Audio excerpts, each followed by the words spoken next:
Hi students, generally ஒரு ஆட்டம் அப்படினு எடுத்துக்கிறோம்னா அந்த ஆட்டம்ல நமக்கு ஆர்பிட்னு இருக்கும். ஓகே, அதுல தான் எலக்ட்ரான்ஸ் எல்லாம் ஃபில் ஆகும் இல்லையா? எலக்ட்ரான்ஸ் ஜெனரலா அதுல ஒரு சர்க்குலர் பாத், ஒரு வட்ட பாதையில எலக்ட்ரான்கள் இருக்கும்.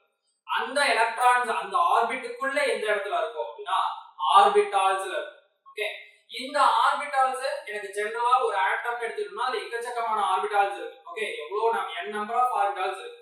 இந்த ஆர்பிட்டால்ஸ்ல எனக்கு எலக்ட்ரான்ஸ் எப்படி எல்லாம் ஃபில் ஆகும் அப்படிங்கறத பத்தி தான் நம்ம இத பார்க்க போறோம். சோ இந்த ஆர்பிட்டால்ல எலக்ட்ரான்ஸ் ஃபில் ஆகறத ஜெனரலா ஒரு 4 ரூலை பேஸ் பண்ணி எழுத போறோம். ஓகே, எப்படி எல்லாம் அது ஃபில் ஆகுது, என்னென்ன ரூல்ஸ் எல்லாம் ஒபே பண்ணிட்டு அந்த எலக்ட்ரான் அங்க ஃபில் ஆகுது அப்படிங்கறத தான் பார்க்க போறோம். சோ இதுல first one alpha principle. Okay, alpha principle alpha தத்துவம் அப்படினு சொல்லுவாங்க.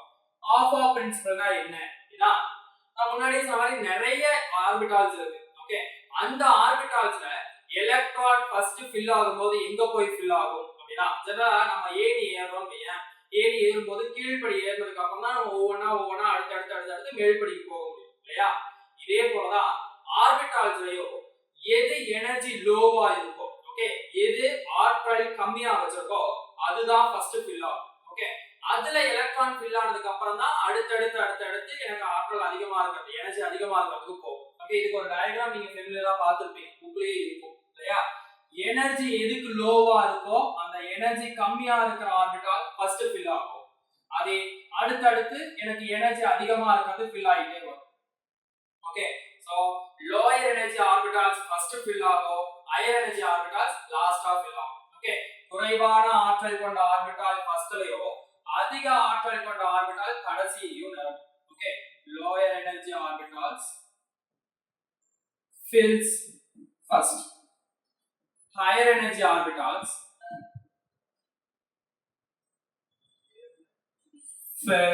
fills at last of fill up. அவ்வளவுதான். ஓகே, இதெல்லாம் ஆல்பா பிரின்சிபல்னு சொல்றோம். ஆல்பா பிரின்சிபல்ங்கிறது என்ன?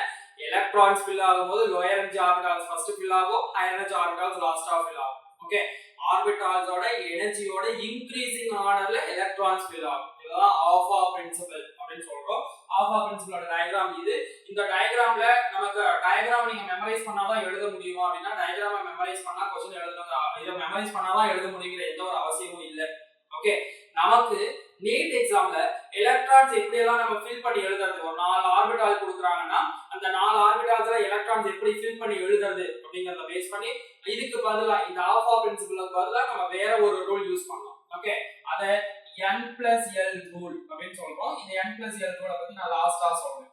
ஓகே, சோ இந்த டயகிராமை நான் கம்பல்சரி மெமரைஸ் பண்ணனும்னா டயகிராம் நீ மெமரைஸ் பண்ணனும்ங்கற அவசியம் இல்ல. ஓகே, இத நான் எப்படி சிம்பிளா எழுதணும்ங்கறத நான் உங்களுக்கு பின்னாடி சொல்லிடுறேன். ஓகே, அப்ப ஆல்பா பிரின்சிபல்னா என்னன்னு புரிஞ்சுதா? எனர்ஜி ஃபர்ஸ்ட் ஃபில் ஆகும், ஹையர் எனர்ஜி லாஸ்டா ஃபில் ஆகும். ஓகே, இது ஃபர்ஸ்ட் ரூல். செகண்ட் ரூல் என்ன அப்படினா Pauli's exclusion principle. Pauli's exclusion principle, தமிழ்ல பவுலியின் தவிர்க்கை தத்துவம் அப்படினு சொல்லுவோம்.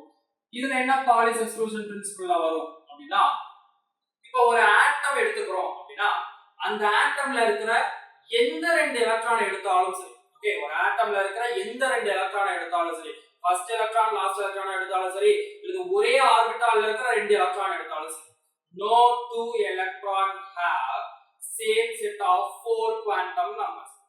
எந்த ரெண்டு எலக்ட்ரானும் 4 ஒரே மாதிரியான குவாண்டம் நம்பர்ஸ் வச்சிருக்காங்க. ஓகே, இததான் Pauli's exclusion principle அப்படினு சொல்றோம். ஃபார் எக்ஸாம்பிளுக்கு ஒரு ஆட்டம் எடுத்துக்கிறேன், மெக்னீசியம் எடுத்துக்கிறோம். மெக்னீசியம் அட்டாமிக் நம்பர் 12, ரைட்டா?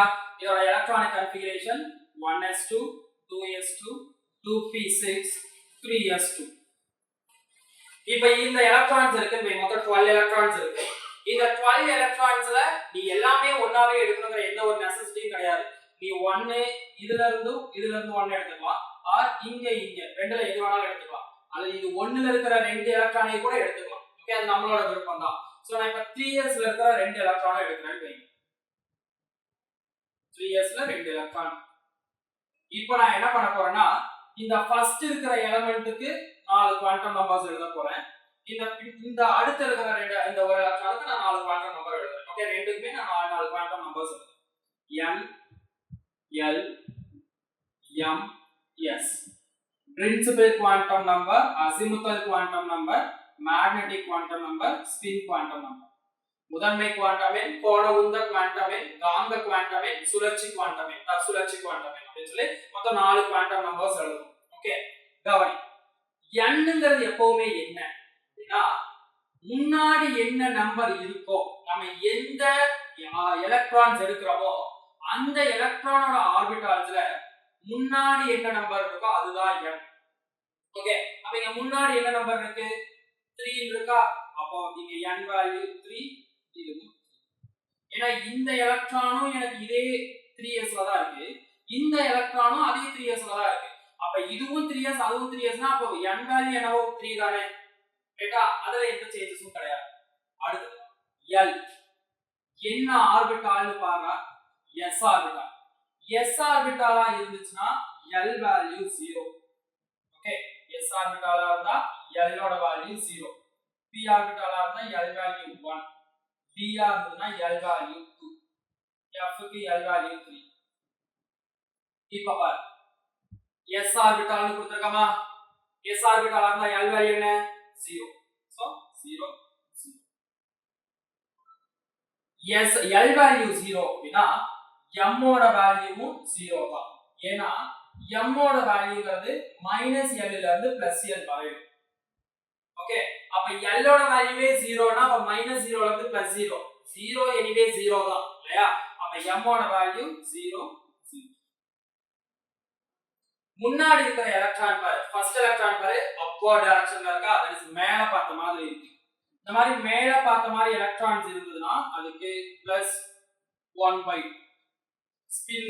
Okay, spin quantum number. கீழ பார்த்த மாதிரி எலக்ட்ரான் இருந்தா -1/2. இப்போ பாரு, ஃபர்ஸ்ட் 3 குவாண்டம் நம்பர் வந்து எனக்கு எப்படி இருக்கு? சேமா தான் இருக்கு. ஆனா ஃபோர்த் குவாண்டம் நம்பர் என்ன ஆயிடுச்சு? வேற வேற ஆயிடுச்சு இல்லையா? அப்போ ஒரு ஆட்டம் எடுத்துட்டோம் அப்படினா அந்த ஆட்டம்ல இருக்கிற எந்த 2 எலக்ட்ரானை எடுத்தாலும் சரி 4 குவாண்டம் நம்பரும் சேமா இருக்காது. ஓகே, இததான் பாலிஸ் எக்ஸ்க்ளூஷன் பிரின்சிபல் அப்படினு சொல்றோம். பவுலியின் தவிர்க்கை தத்துவம் அப்படினு சொல்றோம். புரியுதா இது? அப்ப இத வச்சு நான் எப்படி சார் இது எனக்கு எங்க யூஸ் ஆகுது அப்படினா, அப்ப நம்ம இத வச்சு என்ன கன்ஃபார்ம் பண்ணிக்கலாம் பாரு. ஒரே ஆர்பிட்டால்ல இருந்தாலும் 2 எலக்ட்ரான் எனக்கு எப்படி இருக்கும்? வேற வேற ஸ்பின்ல இருக்கும்னு அர்த்தம்.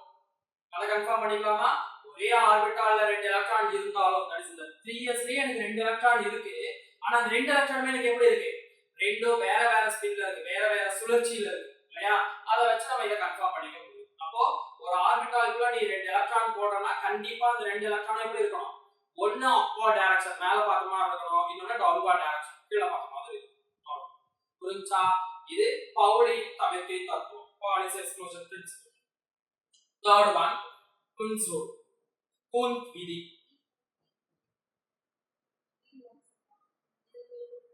இதுல என்ன சொல்றோம் அப்படினா degenerate orbitals அப்படிங்கற ஒரு வேர்ட். இதுக்கு மீனிங் என்னன்னு தெரியணும். Okay, degenerate orbitals. degenerate orbitals என்ன? தமிழ்லயும் sometimes degenerate னே கொடுப்பாங்க. ஓகே, இதுக்கு மீனிங் என்ன அப்படினா same energy orbitals. Okay, orbital எந்தெந்த ஆர்பிட்டால்னா சமமான ஆற்றலை வச்சிருக்கோம், எல்லாத்துக்கும் சேம் எனர்ஜியா இருந்துச்சுன்னா அந்த ஆர்பிட்டாலுக்கு பேர் தான் டீஜெனரேட் ஆர்பிட்டால் அப்படின்னு சொல்றோம். ஓகே, ஃபார் எக்ஸாம்பிள் இப்ப p ஆர்பிட்டால்னு எடுத்துக்கிறேன். p ஆர்பிட்டால் ஜெனரலா நம்ம 3 பாக்ஸ்ல டினோட் பண்ணுவோம். ஓகே, எப்பவுமே p ஆர்பிட்டாலுக்கு 3 பாக்ஸ். எப்படி இப்ப s ஆர்பிட்டாலுக்கு ஒரு பாக்ஸ் போட்டோம் இல்லையா 3s எழுதும்போது, அதே போல p ஆர்பிட்டாலா இருந்ததுன்னா 3 பாக்ஸ போடுறோம். இது d ஆர்பிட்டாலா இருந்ததுன்னா 5 பாக்ஸஸ். f ஆர்பிட்டாலா இருந்தா 7 boxes போடணும். 1 2 3 4 5 6 7. ஓகே, சோ இந்த மாதிரி ஈக்குவல் எனர்ஜி இந்த மாதிரி பிரிச்சிருந்தோம்னா இதெல்லாம் equal energy orbital, that is degenerate orbital, சம ஆற்றல் உடைய ஆர்பிட்டால். சோ இந்த ஆர்பிட்டால்ஸ்ல எனக்கு எலக்ட்ரான் ஃபில் ஆகும்போது எப்படி ஃபில் ஆகும் அப்படினா ஃபர்ஸ்ட் ஒவ்வொரு எலக்ட்ரான், ஃபார் எக்ஸாம்பிள் இப்ப நானே d ஆர்பிட்டால் எடுத்துக்கிறேன், d4 அப்படி எடுக்கிறேன். d4 ஆர்பிட்டால்னா d ஆர்பிட்டால் ஃபர்ஸ்ட் 5 ஆ பிரிச்சிரு, இதுல எலக்ட்ரான்ஸ் எப்ப ஃபில் பண்ணு. D4 னா 1 2 3 4 இப்படியும் போடலாம் ஆர் 1 2 3 4 அப்படினு போடலாம். இது ரெண்டுல எது சார் கரெக்ட் அப்படினா கூன்ஸ் ரூல் படி டீஜெனரேட் ஆர்பிட்டால்ஸ்ல எலக்ட்ரான் ஃபில் ஆகும்போது சம ஆற்றல் இருக்கிற ஆர்பிட்டால்ல எலக்ட்ரான் நிரம்பும் போது ஃபர்ஸ்ட் ஒவ்வொரு எலக்ட்ரான் நிரம்பினதுக்கு அப்புறம் தான் ஒவ்வொரு எலக்ட்ரான் போய் ஃபில் ஆனதுக்கு அப்புறம் தான் செகண்ட் எலக்ட்ரான் போய் பேரிங் நடக்கும். இரண்டாவது எலக்ட்ரான் போய் ஜோடி சேரும். புரியுதா? அப்ப பாரு முதல்ல நான் ஒவ்வொரு எலக்ட்ரானை போடுறேன். ஒவ்வொரு எலக்ட்ரான் போட்டதுக்கு அப்புறம் தான் அடுத்து என்ன ஆகும்? எனக்கு இரண்டாவது எலக்ட்ரான் போய் ஜோடி சேரணுமே தவிர நேரடியா இந்த மாதிரி எடுத்த உடனே ரெண்டு எலக்ட்ரானை போட கூடாது. இது தப்பு. புரியுதா? இது தெளிவா ஞாபகம் வச்சுக்கோ. குன்ஸ் ரூல்ங்கிறது ஒரு டீஜெனரேட் ஆர்பிட்டால்ஸ்ல எலக்ட்ரான் ஃபில் ஆகும்போது ஃபர்ஸ்ட் ஒவ்வொரு எலக்ட்ரான் ஃபில் ஆனதுக்கு அப்புறம் தான் செகண்ட் எலக்ட்ரான் போய் பேரிங் நடக்கும். ஓகே, ஜோடி சேரும். இததான் குன்ஸ் ரூல் அப்படினு சொல்றோம். குன்ஸ் ரூலை பத்தி தெளிவா ஞாபகம் வச்சுக்கோ. இது நமக்கு क्वेश्चनல வரும்.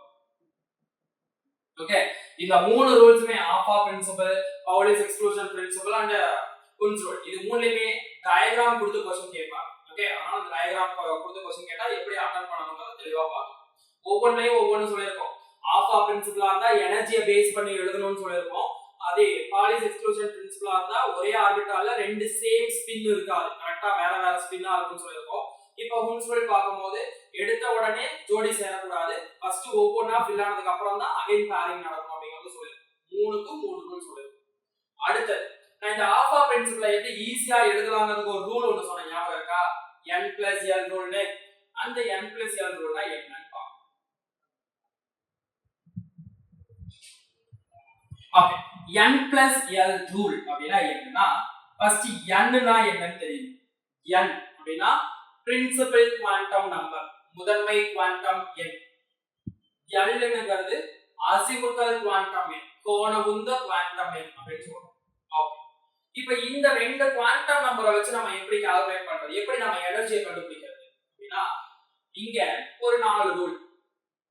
n+l that is principal quantum நம்பரையும் அசிமுதல் குவாண்டம் நம்பரையும் ஆட் பண்ணும்போது கிடைக்கிற வேல்யூ.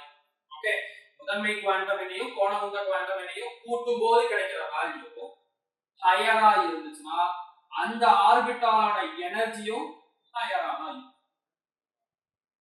புரியுதா? n+l ஓட வேல்யூ அதிகமா இருந்தா எனர்ஜியும் அதிகம். இது n+l வேல்யூ லோவா இருந்தா, குறைவா இருந்தா எனர்ஜியும் லோவா தான் இருக்கும். இது n+l வேல்யூ ரெண்டு ஆர்பிட்டாலுக்கு ஈக்குவலா இருக்குன்னு வெச்சுக்கோ. ஒரு ரெண்டு ஆர்பிட்டால் எடுக்கற அந்த ரெண்டு ஆர்பிட்டாலுக்கு n+l வேல்யூ ஈக்குவலா போயிடுச்சு. அங்க எப்படி எழுதுறோம் அப்படினா n ஓட வேல்யூ ஹையரா இருந்தா எனர்ஜி ஹையரா இருக்கும், n வேல்யூ லோவா இருந்தா எனர்ஜி லோவா இருக்கும். இதுதான் நாலு ரூல். இப்போ நான் நாலு ரூலை பேஸ் பண்ணி நான் ஒரு எக்ஸாம்பிள் கொடுக்குறேன். எப்படி சால்வ் பண்றத மட்டும் பார்த்துட்டோம்னா போதும். சோ ஃபர்ஸ்ட் ஒரு நாலு ஆர்பிட்டால் எழுதுறேன்.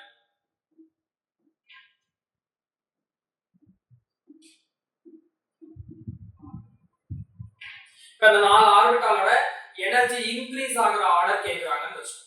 இப்போ இந்த நாலோட எனர்ஜி இன்க்ரீஸ் ஆகுற ஆர்டர் நான் எப்படி எழுதுறது அப்படினா ஒவ்வொரு ஆர்பிட்டாலோட n l வேல்யூவை கண்டுபிடிக்கணும். நான் முன்னாடியே சொல்லியிருக்கேன், n வேல்யூங்கிறது முன்னாடி இருக்கிற நம்பர் அப்படியே எடுத்து போட்டுக்கோடா. l ங்கிறதுக்கு நான் இங்க தான் எழுதுறேன். l ஓட வேல்யூ 0 னா s ஆர்பிட்டால், p னா 1, அதே d னா 2, f னா 3 ன்னு சொல்லி எழுதி போட்டோம் இல்லையா? அத அப்படியே கொண்டு வந்து இங்க போடுங்க.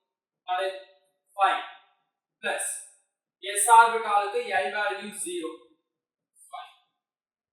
நெக்ஸ்ட் 4 plus d ஆர்பிட்டாலா இருந்தா l வேல்யூ 2 6. 3d க்கு 3 plus d ஆர்பிட்டாலோட l value 2 5. Next 3 plus d ஆர்பிட்டாலோட l value 1 4. இப்போ இந்த நாலுலயே இருக்கிறது ஹையர் எனர்ஜி எது? அது பார்த்த உடனே கண்டுபிடிச்சிடலாம் இல்லையா? பார்த்த உடனே நீங்க சொல்லிடலாம் ஹையர் எனர்ஜி எது? எதுக்கு n+l வேல்யூ அதிகமா இருக்கோ அதுதான் ஹையர் எனர்ஜி, ரைட்டா? அப்ப n+l வேல்யூ ஹையரா இருக்கிற ஆர்பிட்டால் பாரு 4d. அப்ப இருக்கிறதுலயே ஹையர் எனர்ஜி 4d. 4d க்கு அடுத்து எதுக்கு அதிகமா இருக்குன்னு பாரு.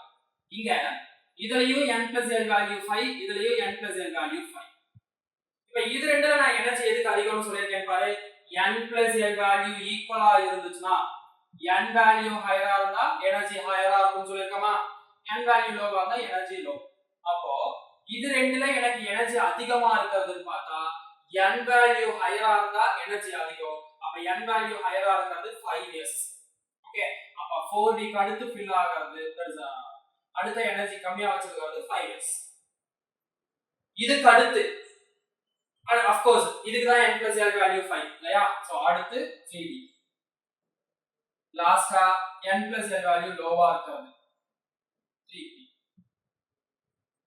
இது எனர்ஜி இன்கிரீஸ் ஆகுற ஆர்டர் ஓகே எனர்ஜி அதிகமா இருக்கிறது 4d எனர்ஜி லோவா இருக்கிறது 3p இது ஜெனரல் ஆர்டர் இப்போ இதுல எது ஃபர்ஸ்ட் ஃபில் ஆகும் ஓகே எலக்ட்ரான் எந்த ஆர்டர்ல ஃபில் ஆகும் கேக்குறாங்க எலக்ட்ரான் எந்த ஆர்டர்ல ஃபில் ஆகும் லோ எனர்ஜி தான் ஃபர்ஸ்ட் ஃபில் ஆகும் இல்லையா அப்ப லோயர் எனர்ஜியா இருக்கிறது 3p அப்ப 3p ஃபில் ஆகணும் 3p க்கு அடுத்து 3d ஃபில் ஆகும் 3d க்கு அடுத்து 5s ஃபில் ஆகும் 5s க்கு அடுத்து தான் என்ன ஃபில் ஆகும் 4 இதான் எக்ஸெட்ரா ஒரு ஆட்டம்ல நம்ம எக்கச்சக்கமான ஆர்பிட்டால்ஸ் எடுக்கிறோம் அப்படின்னா அந்த ஆர்பிட்டால்ஸ் எல்லாம் எந்த ரூல் எதை பேஸ் பண்ணி நமக்கு ஃபில் ஆகுது அப்படின்னா இந்த 4 ரூலை பேஸ் பண்ணி தான் ஃபில் ஆகுது ஆக்சுவலி இந்த 4th ரூல் நமக்கு இல்ல பட் இருந்தாலும் 4th ரூலை தெளிவா ஞாபகம் வச்சுக்கோ ஏன்னா இதுதான் ஈஸியா உனக்கு क्वेश्चनல சம்ஸ் எக்ஸாம்ல சம்ஸ் அட்டெண்ட் பண்றதுக்கு ஈஸியா இருக்கும் ஓகே ஆஃப் பிரின்சிபல் அந்த டயகிராம் போட்டு இருக்கிறதுக்கு பதிலா நீ கால்குலேட் பண்ணி டக்கு டக்குன்னு எதுக்கு அதிகமோ அதுக்கு எனர்ஜி அதிகம் இதுக்கு லோவா அதுக்கு எனர்ஜி லோவா கண்டுபிடிச்சிட்டு போயிடும் நீ டயகிராம் வரைஞ்சு ஒவ்வொன்றுக்கா கோடு போட்டு பார்த்துட்டு இருக்கறனால இந்த டக்குன்னு முடிச்சிட்டு போயிடலாம் இல்லையா